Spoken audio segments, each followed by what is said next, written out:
अमरावतीमध्ये भीषण अशी पाणी टंचाई निर्माण झालेली आहे आणि त्यामुळे इथल्या महिलांना दूरपर्यंत पाणी आणावं जावं लागतंय। हंडाभर पाण्यासाठी वणवण सुरू आहे। काही गावांमध्ये टँकरनं पाणी पुरवठा सुरू केलेला आहे। मे अखेरीस मात्र इथलं चित्र आणखी भीषण होण्याची शक्यता वर्तवली जाते। मेळघाटामध्ये 21 गावांना सध्या टँकरनं पाणी पुरवठा सुरू आहे। मात्र अशी अनेक गावं आहेत ज्या ठिकाणी अद्यापही भीषण पाणी टंचाई आहे आणि टँकरनं पाणी पुरवठा होत नाहीये।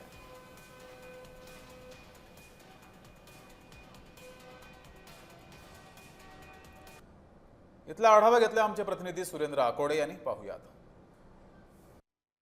उन्हाचा पारा जर बघितला तर 46 डिग्री पार झाला आहे आणि अशा वाढत्या पाऱ्यामुळे उन्हाच्या तडाख्यामुळे जो समस्या निर्माण होत आहे पिण्याच्या पाण्याची।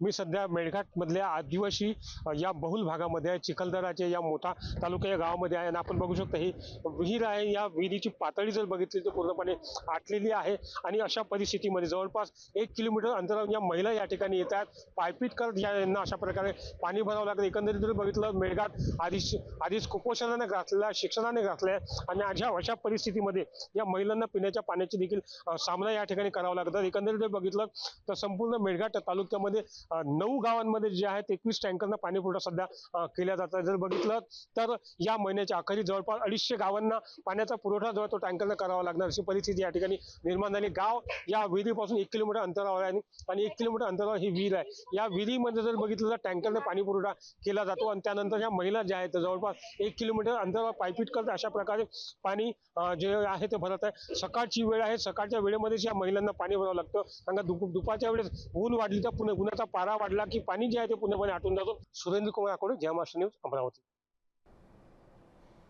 तर इथल्या महिलांनी काय संताप व्यक्त केलेला आहे आणि पाणी पुरवठा विभागाने त्यावर काय उत्तर दिलेलं आहे ते पाहूयात। पाण्याची लय वाखे होऊन राहिले ना आमचे, काय टँकर येऊन राहिलं डोक्यावर हारून राहिलं असे वाखे आहेत आमच्या गावले। गावात नळ नाही का?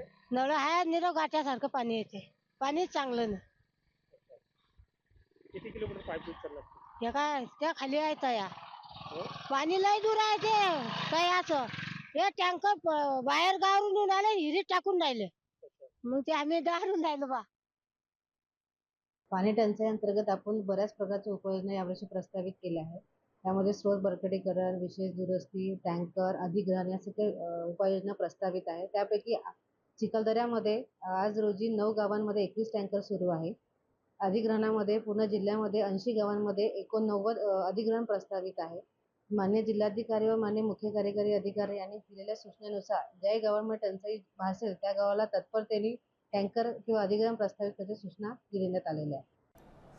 तर आपल्यासोबत काँग्रेसचे नेते सुनील देशमुख आणि भाजपाचे नेते किरण पातुरकर जोडलेले आहेत। सुनीलजी, किती वर्षापासून मेळघाटामध्ये ही समस्या आहे, अजून का मार्ग निघाला नाहीये?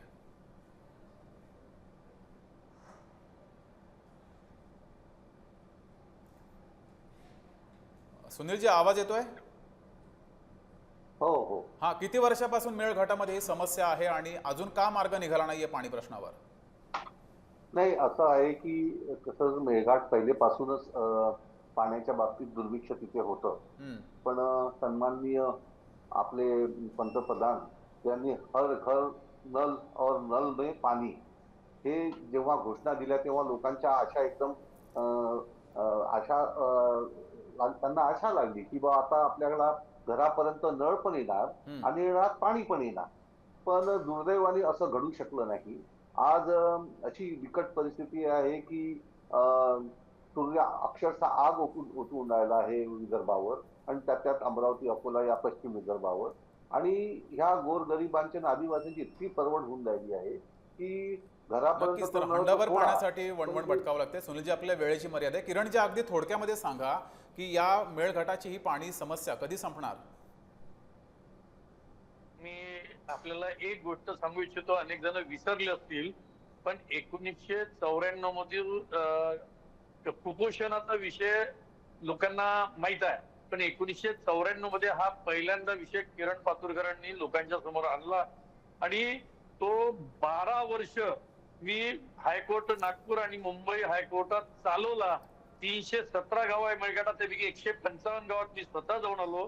त्यामुळे आता मी जे सांगतोय त्याचं गांभीर्य तुमच्याही लक्षात येईल की मी स्वतः फिरलेलो आहे। मेळघाटातला जो कुपोषणाचा इश्यू आहे तो सॉल्व्ह करण्यामध्ये, नवसंजीवनी योजना आणण्यामध्ये ठीक आहे, तर हायकोर्टातल्या लवकरात माझ्या लवकर हा लढाईचा प्रश्न मोठा सुटेल उपयोग अशी झाला. अपेक्षा पण करूया. आता- वेळेच्या मर्यादेमुळे आपल्याला थांबावं लागतंय, मात्र धन्यवाद, तुम्ही वेळ दिलात आणि प्रतिक्रिया दिलीत त्याबद्दल.